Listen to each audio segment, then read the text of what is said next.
Buenas noches, bienvenidos a Odisea. Vamos a empezar por donde empezamos casi siempre. Parece no tener que ver con la política, pero es la materia prima de la política. Es sobre lo que se hace la política. Son los sentimientos, los estados de ánimos, los climas emocionales que imperan sobre la sociedad. Y esto nos va a llevar por un camino que tiene todo que ver con la actualidad de esta semana. Esta vez vamos a mirar una encuesta de la consultora MIDE, que conduce Gonzalo de Hanin, y nos muestra, es interesante no por lo novedosa, sino por lo insistente. Repite lo que nos muestran casi todas las encuestas en este tiempo. Estados de ánimos, 21% la gente manifiesta incertidumbre, 20% angustia y tristeza, 19% enojo. Después, esperanza 17%, confianza 13% y miedo 5%, alegría 1%. El clima que llevó a Milei al poder, el clima de desasosiego que imperaba sobre la Argentina, sobre todo a partir de la pandemia y la cuarentena, parece estar reponiéndose lentamente. Y este es un desafío enorme para la clase política. Este clima emocional pone de nuevo en tela de juicio la calidad de la representación y la capacidad de la clase política para resolver estos problemas que vamos a ver ahora. También acá lo interesante es que esta encuesta de MIDE repite lo que estamos viendo lunes a lunes en otras encuestas. Primer problema de la Argentina, 24%, los bajos salarios. Segundo problema, la desocupación y el desempleo, también 24%. Después aparece la corrupción con 10%, la inseguridad, el gobierno, la pobreza. La inflación, 5%. Esto nos muestra lo que decimos siempre. Este es el éxito del gobierno. Aunque la inflación sigue siendo muy alta, posiblemente este año esté alrededor de 30%, 29-30%. Es una inflación altísima, 5 puntos porcentuales más de la que Cristina Kirchner le dejó a Macri cuando decíamos que había una inflación insoportable. La gente ya no la identifica como un problema principal frente al problema de los ingresos, del salario que no alcanza y de la desocupación y el desempleo. Milei discute esta percepción. Milei cree que hay un error de los que señalan que hay un problema con el salario. Vamos a mirar lo que dice la encuesta de MIDE. Los que no llegan a fin de mes, 28%. Los que tienen muchas dificultades para llegar, 23%. El que llega justo, sin que le sobre nada, 21%. Llegan cómodos, 15%. Y tienen algunas dificultades, 10%. Es decir, 25% está satisfecho. Todos los demás tienen alguna dificultad y los que no llegan son el 28%. Milei cree que esto es ficción. Y es rara esa percepción de Milei. ¿Por qué? Porque las estadísticas oficiales, las estadísticas del INDEC, indican que el salario registrado, el salario en blanco, tuvo una caída desde que llegó Milei al poder del 8,9%. Y en 2025 esa caída fue del 3%. Ahora, volvemos a algunas variables que no siempre están tenidas en cuenta de este deterioro del salario. ¿Por qué es importante el tema? Bueno, porque entre el salario real, entre el poder adquisitivo y el salario y la imagen, el consenso que inspiran los gobiernos, parece haber una línea directa. Es decir, entre los factores que explican por qué un gobierno gusta o por qué un gobierno disgusta, resulta simpático o antipático, el factor principal parece ser el poder adquisitivo del salario. Y ese poder adquisitivo está erosionado, está dañado, primero porque como en todo plan de estabilización, los salarios se demoran respecto de la inflación porque los gobiernos pretenden que se ajusten las paritarias según la expectativa de inflación futura y no la pasada, de tal manera que la carrera salarial vaya desacelerando la carrera también de los precios. Hay además un aumento en los servicios públicos. Habrá que ver si la imagen del gobierno no sube y baja en alguna medida relacionada con cuando llegan las facturas de la luz y del gas. Cuando se fue Alberto Fernández, digamos en noviembre del 23, es cierto, había un sistema de subsidios absolutamente delirante que provocó una crisis fiscal. Está relacionada a la crisis fiscal el problema de la emisión monetaria para resolver esa crisis fiscal y la masa de subsidios que el Estado pagaba por los servicios públicos. La participación, el peso de las boletas de los servicios públicos, de las facturas, en el salario registrado era del 6%.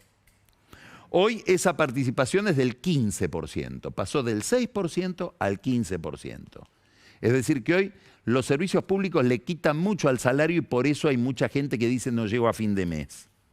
Después está el problema del endeudamiento de las familias.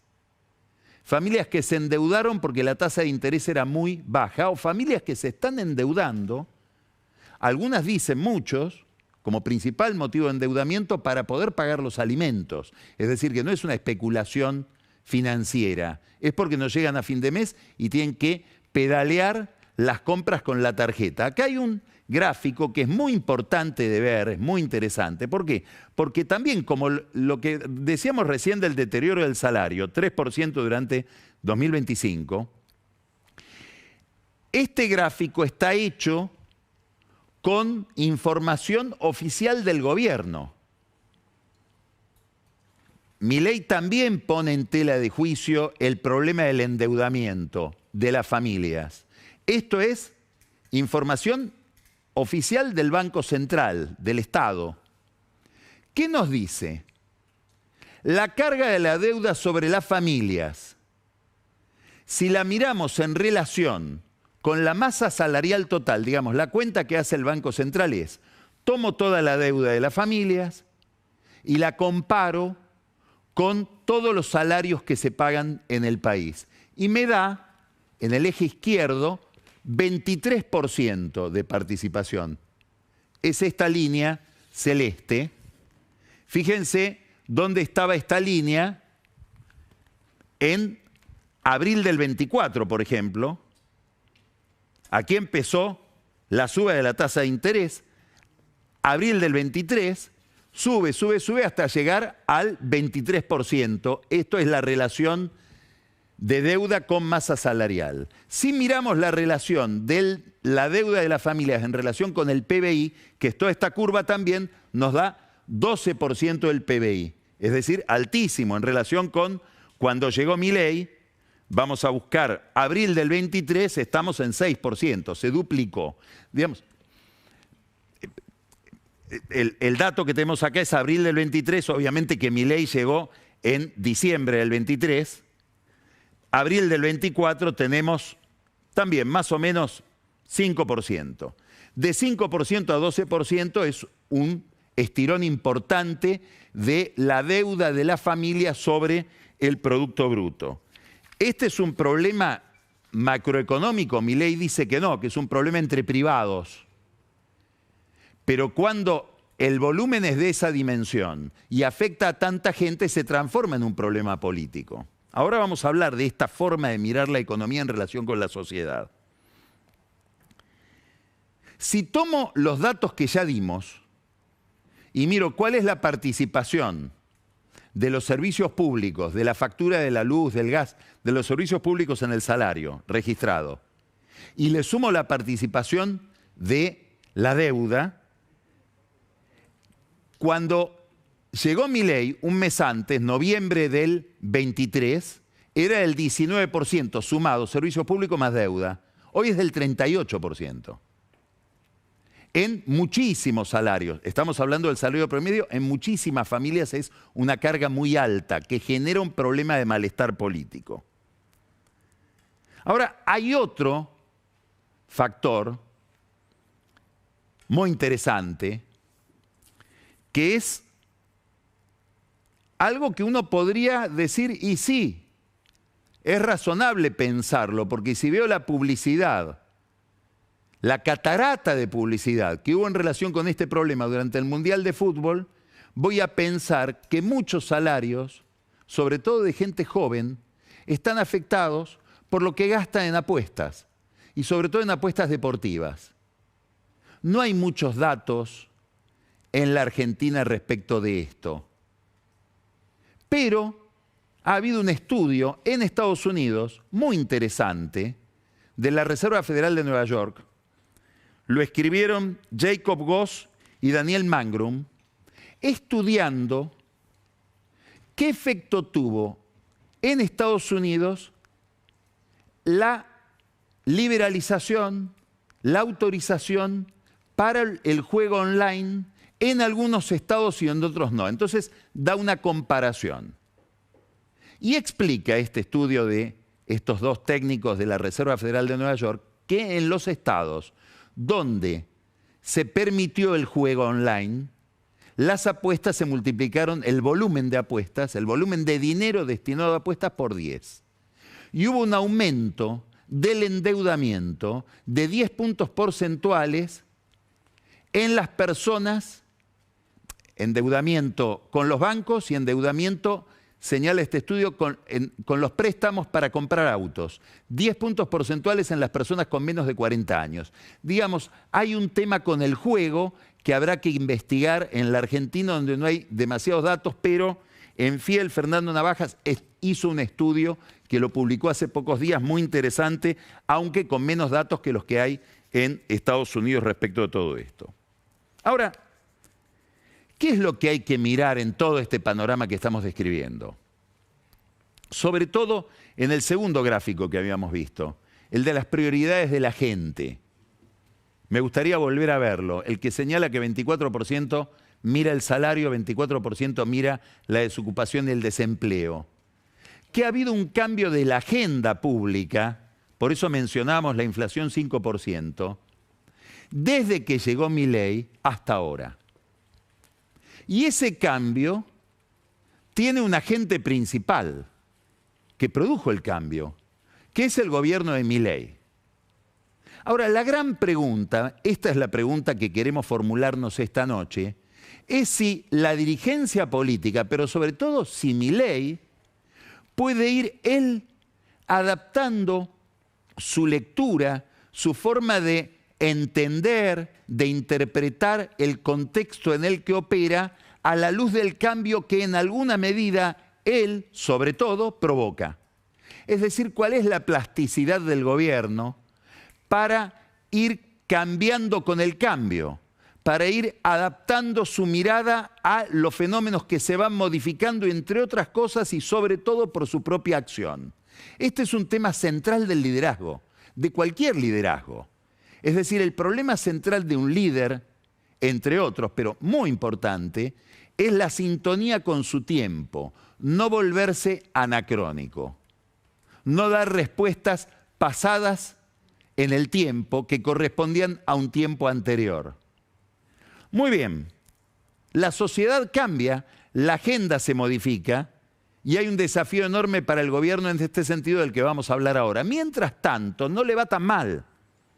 Vamos a mirar, hoy se conoció, lo damos siempre, cada vez que se publica los lunes en general, una vez por mes, el índice de confianza del gobierno de la Universidad de Itela, que tuvo una variación, el del mes pasado había sido negativo, había caído unos 6 puntos, había estado casi igual el mes anterior, pero venía de una caída de 12, ahora tuvo una variación de 6,4%. Es un índice que, como siempre explicamos, mide la confianza en el gobierno de 0 a 5, está en 2,06. Aquí tenemos, es este piquito que sube. Este es el promedio de Milei. Este es el promedio de Alberto Fernández en caída. Este es el promedio de Macri. No está tan mal Milei. Macri durante todo su gobierno estaba en 2,27. Milei está un poquito arriba de Macri, 2,36. El promedio de Alberto Fernández, de confianza del gobierno de Alberto Fernández, fue 1,69. Después vamos a hablar con Victoria Tolosa Paz de qué pasó durante el gobierno de Alberto Fernández. ¿Qué interesa de esto? De las muchas cosas que pueden importar. Que, como decimos siempre, hay una correlación misteriosa entre este índice de confianza del gobierno que publica la Universidad de Itela y el porcentaje de votos que sacaría el oficialismo en el momento en que se publique el índice. Y un índice de 2,06 indicaría que hoy, si hoy hubiera elecciones, en el día de hoy, y esto se ha cumplido a lo largo de muchos años sistemáticamente, por eso es impactante, Milei hoy sacaría 41,2% de los votos. Quiere decir que estaría por encima de 40 y necesitaría que el segundo candidato saque menos de 31,2%, es decir, menos de 10 puntos de diferencia para ganar en primera vuelta. Si no, tendría que ir a balotaje. Es decir, si Milei hoy tiene 41,2, el segundo tendría que tener de 31,2 a más diferencia de 10 puntos para que Milei gane en primera vuelta. Tendría que ser un candidato que más o menos esté en 30% o menos. Si no, Milei tendría que ir a un balotaje y eso sería más complicado para él por la carga negativa del candidato. De cualquier manera, todos estos, hay que aclararlo bien, son números que se miden, las encuestas, el índice de confianza del gobierno, etcétera, en condiciones no comparables con las de una elección porque no hay campaña. Habría que ver cómo estos números se ajustan para arriba o para abajo con la campaña del gobierno y con la campaña de los opositores, que hoy están dormidos. El concepto central es, al gobierno no le va tan mal, es un gobierno competitivo, está muy desafiado por una realidad, sobre todo económica, que a la gente no le gusta, después vamos a ver esos números, y tiene un desafío extraordinario que es adecuar su visión al nuevo contexto en el que opera, contexto que se ha modificado por la misma acción del gobierno, que entre otras cosas redujo la inflación, pero produjo un problema muy importante de ajuste en los salarios. Juan Carlos Torre, gran sociólogo, gran historiador, que escribió un libro, diríamos, de memorias, que se llama Diario de una temporada en el quinto piso, son las memorias de Torre, trabajando como sociólogo en las entrañas del equipo de Juan Zurruil durante el gobierno de Alfonsín, durante un programa de estabilización que fue el Plan Austral. Dice en su libro, que es muy interesante de leer, no solamente por razones de reconstrucción histórica de lo que fue aquel gobierno y aquel programa, sino porque es un libro sobre programas de estabilización. Dice, un programa de estabilización exitoso tiene que tener 3 condiciones, 3 características. Tiene que cumplir con 3 requisitos. Primero, tiene que tener consistencia técnica. Discusión entre economistas si el programa de Milei, Luis Caputo, tiene o no consistencia técnica. Puede haber gente que hoy día empieza a hacer aguas. ¿Por qué? Y porque el mismo ajuste que realiza le vuelve a producir aquello de lo que se quería alejar, un problema fiscal por caída de recaudación. Esto es un problema importante hoy que tiene el gobierno y que lo registra en el bolsillo del Tesoro. Y por eso hay tantas noticias, después vamos a hablar también con Victoria Tolosa Paz de este tema, de fondos destinados a esto y aquello, por ejemplo, a reconstrucción de rutas, que el gobierno se los apropia para financiarse, porque si no, no llega. Segunda condición que tiene que tener un programa económico de estabilización, según Juan Carlos Torre, debe ofrecer una tierra prometida, debe ofrecer un futuro, que acompañe, que inspire, que ayude durante la marcha en el desierto, que implica toda estabilización, entre otras cosas por algo que decíamos, porque todo programa de estabilización tiene algún nivel de atraso salarial. Entonces, implica un sacrificio. Esto parece que el gobierno lo tiene claro. Ninguna tierra prometida es una foto de lo que va a suceder, pero Milei dice vamos a ser un país próspero, vamos a ser el país que fuimos en la época de oro de la Argentina, que para el gobierno está ubicada a fines del siglo XIX, principios del XX. Vamos en una dirección de prosperidad. El discurso central del gobierno es: el esfuerzo va a valer la pena.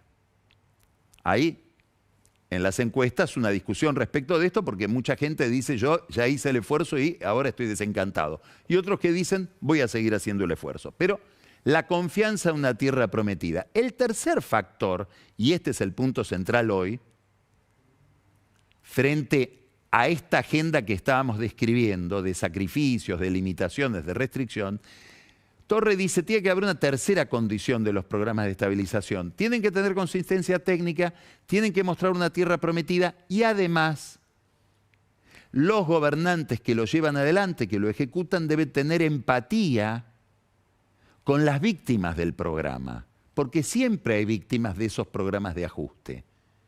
Y el gobierno debe conectar con esa gente. Bueno, aquí aparece, es muy interesante la discusión, daría la impresión de que hay una discusión o dos abordajes distintos, dos estrategias distintas para este problema de la empatía frente a las víctimas dentro del propio gobierno.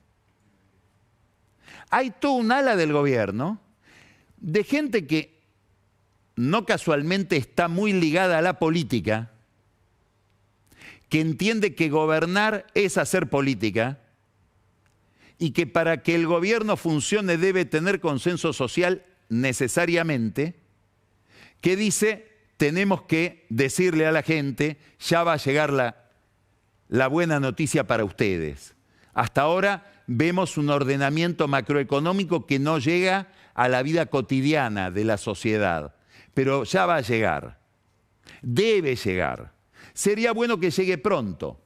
Lo acaba de decir Patricia Bullrich, que es ultrapolítica. Es una dirigente política toda su vida. Lo dijo hace mucho tiempo y tal vez le generó alguna disidencia con el propio presidente Guillermo Francos.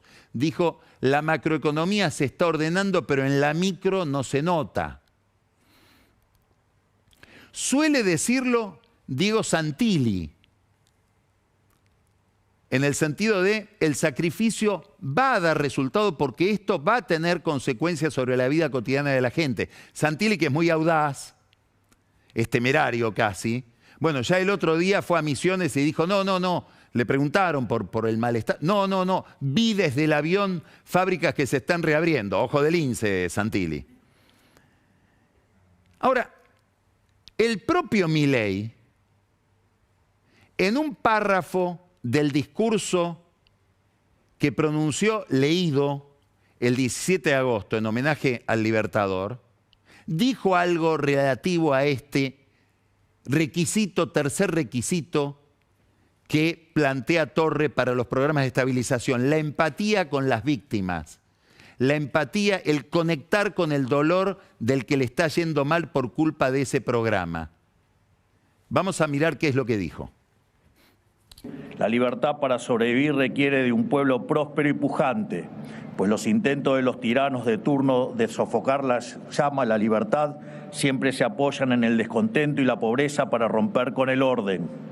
Porque si la libertad no muestra sus frutos, que son el bienestar y la prosperidad económica, la ciudadanía se olvida de su valor.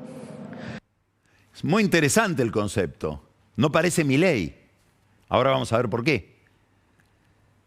Dice, la libertad es un valor sagrado, pero para que sea valorada, para que sea apreciada, tiene que haber prosperidad. Porque los tiranos, los que quieren ir en contra de la libertad, hacen palanca sobre el descontento material, sobre el malestar social.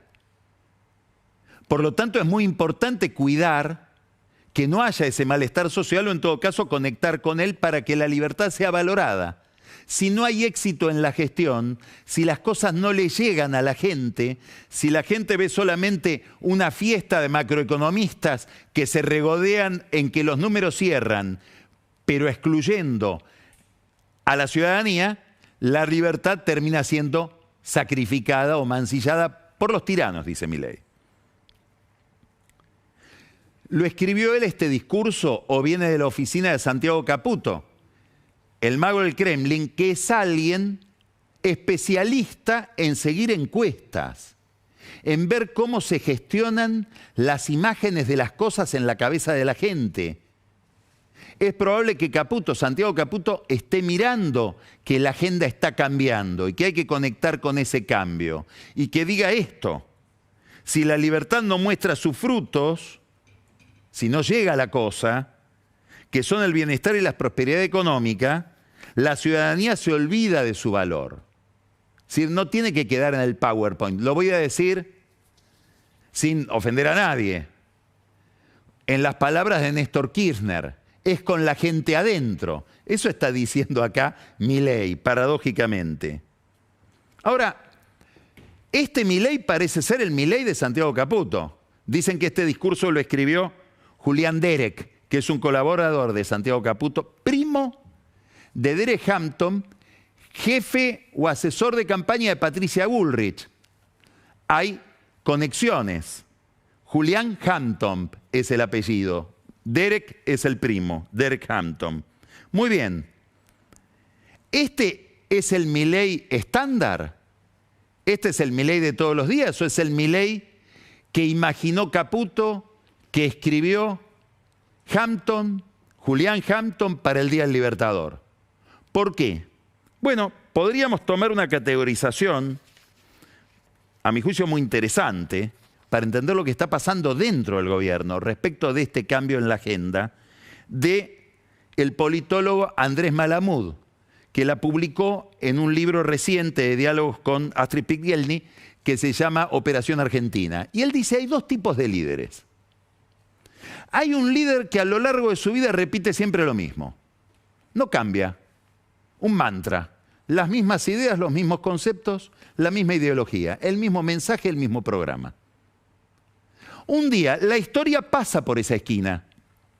La historia demanda eso que él ofrece. Ese día se sube al carro de la historia y la historia lo coloca en el poder. Puede ser que la historia siga su curso y la agenda cambie, y la gente cambie, él sigue repitiendo lo mismo. Se vuelve anacrónico. Es el que dice, yo estoy dispuesto a perder las elecciones con tal de no traicionar mis ideas.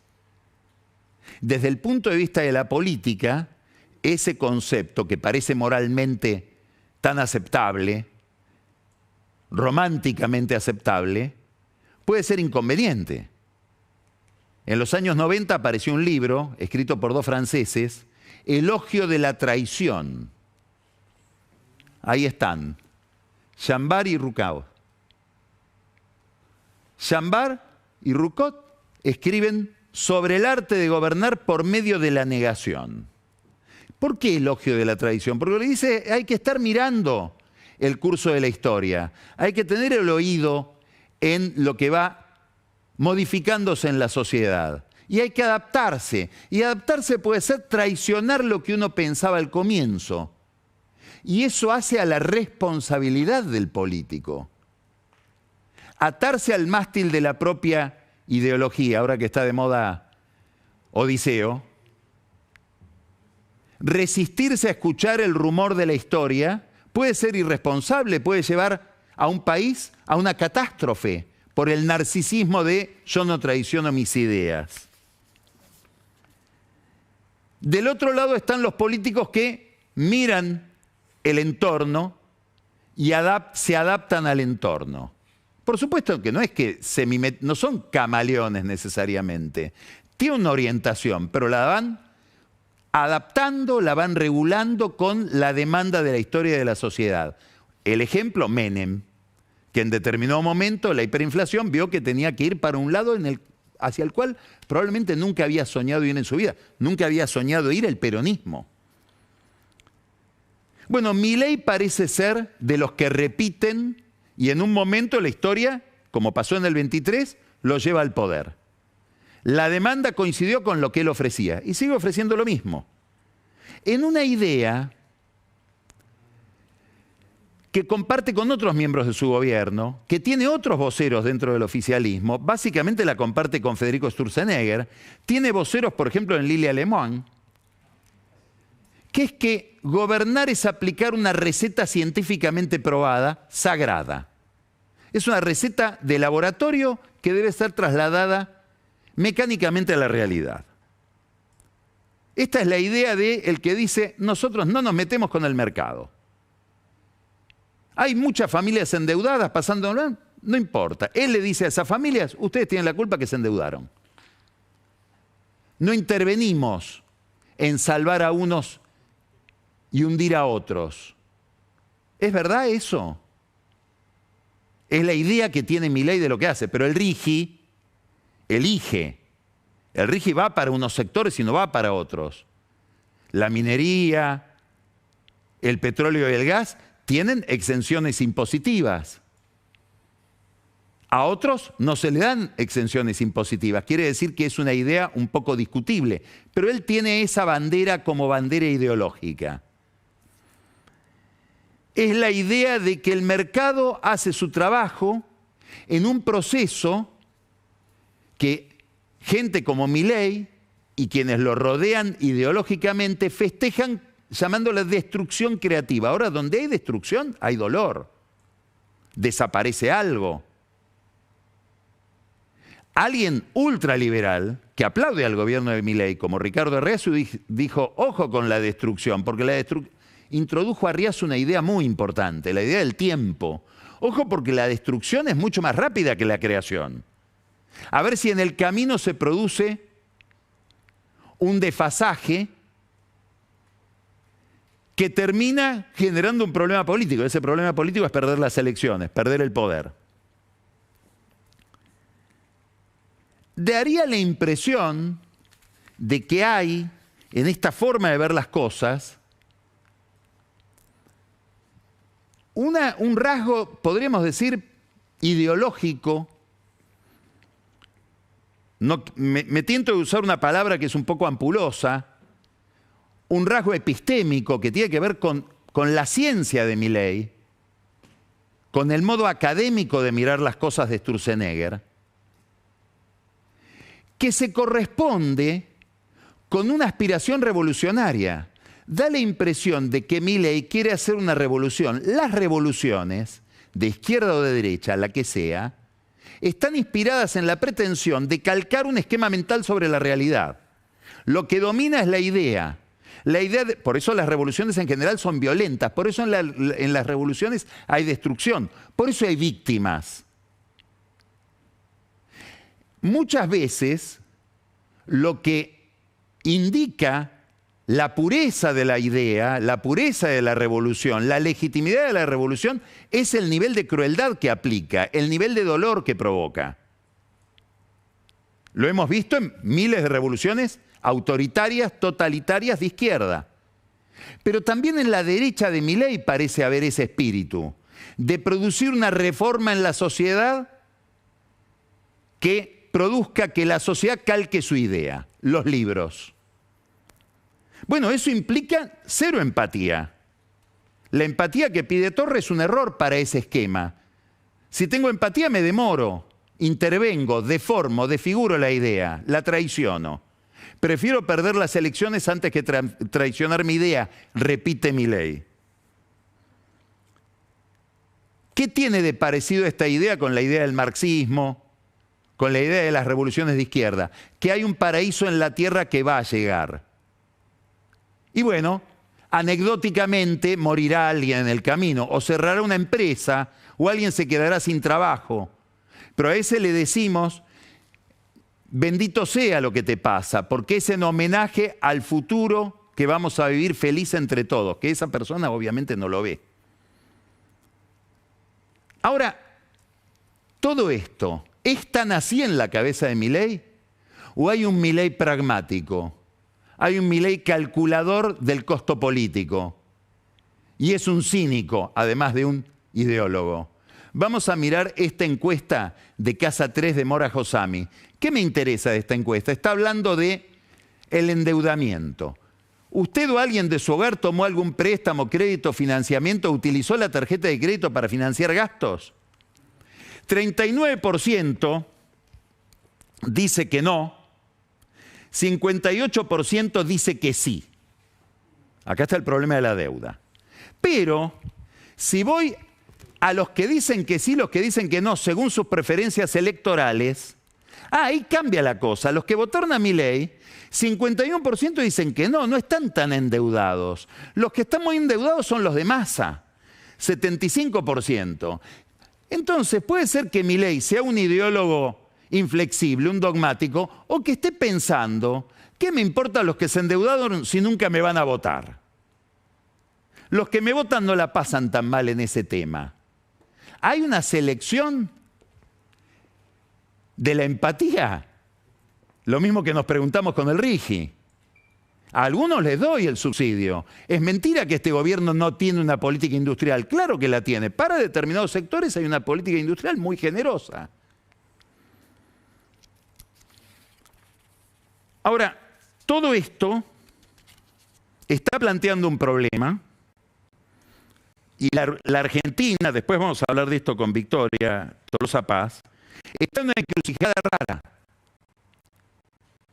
Por eso hay tanta incertidumbre, por eso hay un ambiente raro en la política. Por eso se está buscando a ver quién puede dar otra versión de las cosas distintas de la del gobierno, pero es muy difícil encontrarlo. ¿Por qué? Porque todo este problema de empatía de un presidente que parece estar volviéndose anacrónico, es decir, que no puede registrar el cambio que él mismo produce en la sociedad y no puede adaptar su discurso a los nuevos fenómenos, abrazado al mástil de la ideología o de la escuela alemana de economía, está produciendo un fenómeno en las encuestas que es que el 60% quiere que Milei se vaya, que haya un cambio. Ahora, en las mismas encuestas hay un 70% que dice no queremos que los otros vuelvan. Entonces, queremos que estos se vayan, pero no queremos que los otros vuelvan. Es un problemón. El cruce de esos dos deseos plantea una demanda muy difícil de satisfacer. Es como una especie de cuadratura del círculo. Porque quiero que se vaya esta experiencia, pero quiero conservar algo de esta experiencia.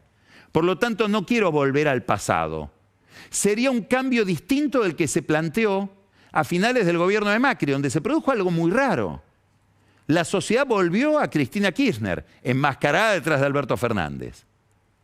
Ahora parece que no, no estoy de acuerdo con esto, pero tampoco quiero el regreso a lo anterior. Quiero una cruza, quiero un centauro raro.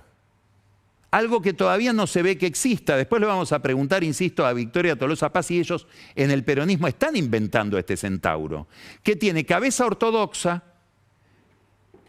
valora el equilibrio fiscal, no quiere ir a una emisión descontrolada para financiar una expansión del gasto delirante que nos lleve a una inflación delirante, pero quiere que todo eso se haga con rostro humano y con sensibilidad productiva, con empatía frente al caído. ¿Existe esa combinación hoy en la política argentina? ¿Es posible hacer eso? ¿O el ajuste necesariamente es inhumano? Y podría dar un paso más allá. Wall Street, para el que trabaja este gobierno. Alfonso Pratgay hace unos meses en el Rotary Club dijo algo muy interesante. Dice, este gobierno es pensado para Wall Street. Y Wall Street no le cree, no pueden emitir un bono. Wall Street, ¿valora un ajuste con rostro humano? ¿O los que tienen los bonos dicen, yo quiero ver sangre para saber que me los van a pagar? Hay una especie de morbo en el mercado ultrafinanciero, en los totocaputos, no estoy hablando del ministro, sino del trader, que valoran que haya costo social porque eso sí garantiza que el Estado tiene superávit para pagarme el bono. ¿Existe eso? ¿Es así? Vimos el lunes pasado Pulsar Argentina, de Augusto Reina, es el líder de esa consultora que está en la UBA,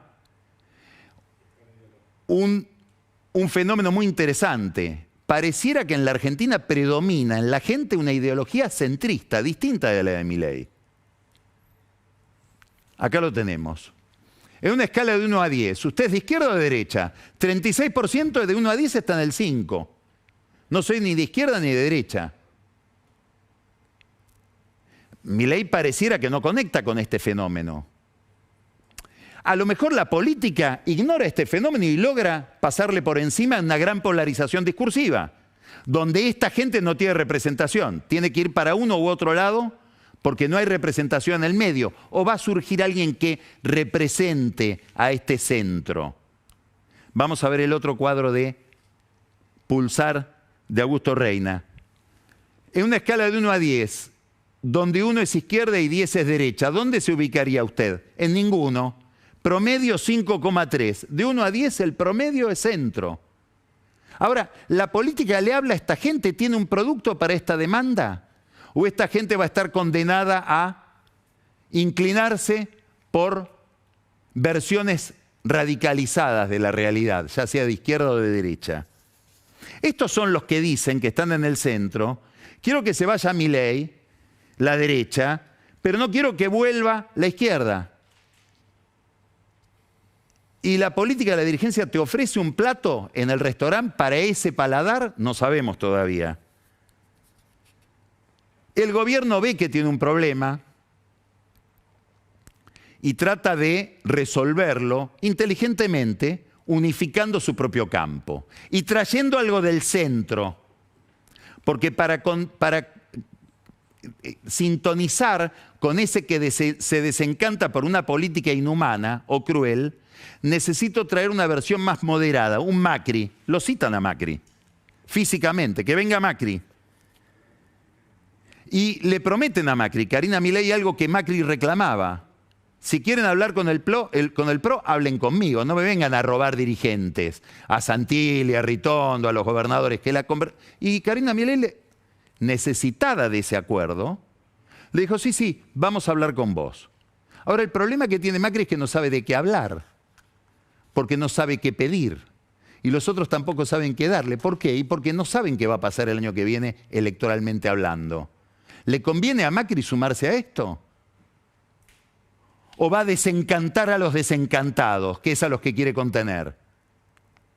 Entonces conversa con el gobierno, trata de salvar la capital, que es su feudo, su caja, su todo, y al mismo tiempo le dice a la Cunza, ni se te ocurra bajarte, porque a lo mejor tenemos que ir por ahí, si el gobierno se sigue cayendo.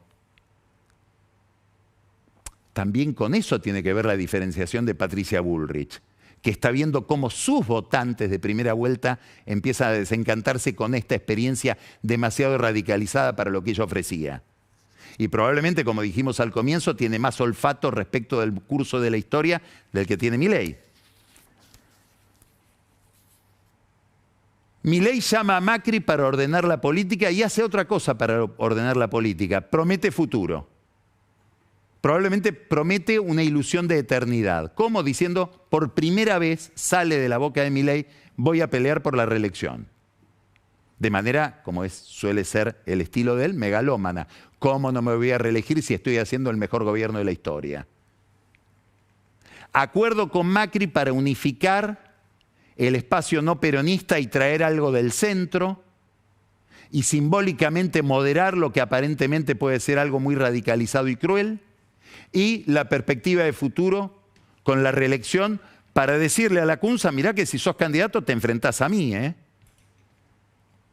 Esto no es un club de libres pensadores, hay un jefe que soy yo y yo soy el representante de este sector ideológico. Mientras tanto, el gobierno de Milei, como cualquier otro gobierno en el mundo hoy, está expuesto a una cantidad de acontecimientos muy importantes que van a ocurrir de aquí a fin de año.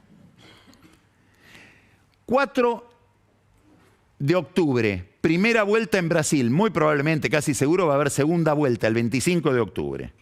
Crucial para la Argentina, crucial para Milei. No es lo mismo que gane Lula a que gane Bolsonaro. No está tan claro que le conviene más. ¿Le conviene que haya un Brasil de derecha? ¿Él no pasaría a ser una especie de cenicienta de ese nuevo gobierno brasileño de su amigo Bolsonaro? Israel, con lo que significa hoy Israel en el mapa internacional, en la dinámica internacional. 27 de octubre, elecciones. Estados Unidos, elecciones parlamentarias, elecciones al Congreso el 3 de noviembre. Es una seguidilla muy apretada. Y un acontecimiento que podríamos decir es internacional, pero que va a ocurrir en Buenos Aires. El 9 de noviembre, la visita del Papa. Milei. Hay muchos mensajes periodísticos, evaluaciones, hasta psiquiatras hablan de la situación emocional de Milei, de si Milei está desbordado o no. Es un tema imposible de evaluar para alguien que no es un experto en las ciencias de la mente. Ahora, pareciera que, aceptando esos diagnósticos, que es muy difícil de suscribirlos porque solo quien trate profesionalmente a Milei puede decir sobre su estado emocional, recuerdan aquella frase de Hamlet, ¿no? que pone Shakespeare en esa tragedia. Hay una lógica detrás de esa locura. Milei dice, porque la caída demográfica se debe a la locura, a la fiesta de los pañuelos verdes que alientan el aborto, como si hubiera una relación entre la aprobación, la despenalización del aborto y la caída demográfica. Pero le está hablando al Papa. 9 de noviembre llega León XIV y le tira un centro, sabiendo que León XIV se llama León XIV por León XIII, que escribió la primera encíclica ligada a la cuestión social de la historia de la Iglesia, Rerum Novarum. Subtítulo de la encíclica, La cuestión obrera. Una encíclica para sintetizar sobre la justicia social. El Papa es un Papa que ya tuvo un enfrentamiento con Trump. Es un Papa que recuerda a este otro Papa. Miren este video es extraordinario. Lo mostramos por su valor cinematográfico. 2 años después de que se invente el cine, aparece, es León XIII, el autor de esa encíclica, que habla de la relatividad de la propiedad privada, que el derecho de propiedad debe tener un límite en función o en homenaje a la solidaridad social, cosas que pueden irritar muchísimo a Milei. El 9 de noviembre, el sucesor de este hombre, León XIV, que es norteamericano, es decir, que cuando piensa la política piensa en Trump antes que nada, tiene su familia, su hermano en Estados Unidos, a pesar de que vivió buena parte de su vida en Perú.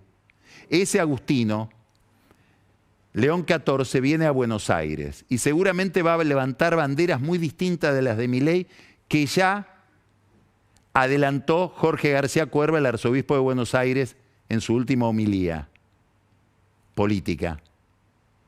Milei va a salir al cruce del Papa, como salió al cruce de Lula, en homenaje a Trump. Va a convertirse en el gladiador de la ultraderecha para polemizar con el Papa, o la fiesta va a pasar en paz. Este es un interrogante y habrá que ir viendo cómo el gobierno se prepara para esto, con una hermana de Milei que se puso al frente de una comisión de recepción del Papa, que llega el 9 de noviembre y termina con esa llegada, con un ciclo internacional inquietante que se abre el 4 de octubre en Brasil. Vamos a empezar Odisea dialogando con Victoria Tolosa Paz sobre muchísimos temas. Vamos a hablar del pasado reciente del peronismo, del futuro del peronismo.